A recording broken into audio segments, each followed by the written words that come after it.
एक लेडीज थी, वो दूध दुहा करती थी, उनके पास बहुत सारा गाय और भैंस थे, बहुत सारा, और दूध बेचा करती थी रेगुलर बेस में।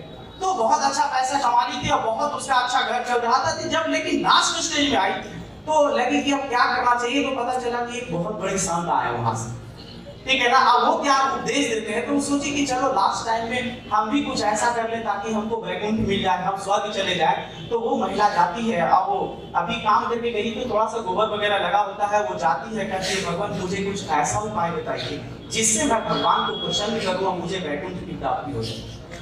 तो उसको देखे तो उनको बड़ा गुस्सा हो रहा कि सब दिन तो ये पैसा पैसा दूध दूध करते रह गई, और आज जब एज हुआ है तो वैकुंठ नहीं क्या है मान के।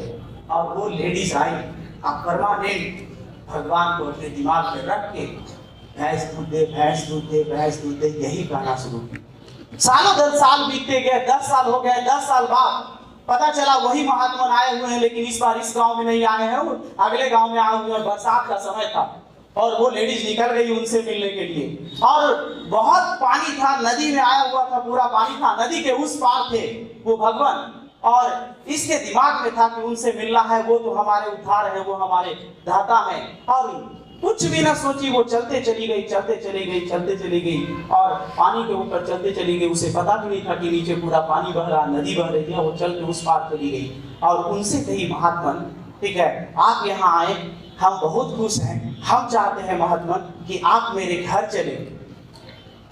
वो महात्मा खुश हो गए कि चलते हैं इसके घर, और जैसे ही आगे गए देखे नदी है, और उसको तो पता ही नहीं था, वो तो फिर से चले जा रही है। ये महात्मा देख के चुप दंग रह गए कि आगे नदी है, ये चलते जा रही है, भैंस दूध दा, भैंस दूध दा, भैंस दूध दा, भैंस दूध दा।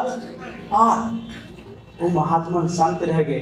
तो श्रद्धा से अगर आपको कोई भी चीज लगता है कि उसमें पावर है तो कुछ भी दोगे, अब भगवान का इज्जत करोगे, कुछ भी बोलोगे, वो वही होगा।